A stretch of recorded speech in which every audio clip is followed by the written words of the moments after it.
আপনাদের হয়তো হাতে বা পায়ে অনেকবার চোট লেগেছে আর তাতে হয়তো স্টিচ বা সেলাইও পড়েছে, কিন্তু কখনো কি মনে হয়েছে এই স্টিচ কাজ কেমন করে করে?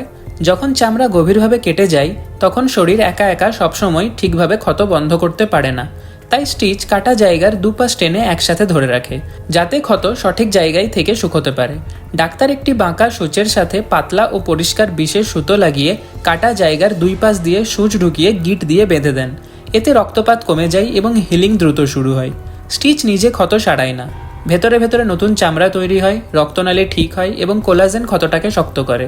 কিছু স্টিচ নিজে নিজেই গলে যায়, যেগুলো ভেতরের ক্ষতে ব্যবহার হয়, আর কিছু স্টিচ চামড়ার ওপর দেওয়া হয়, যেইগুলো কয়েকদিন পর ডাক্তার খুলে দেন।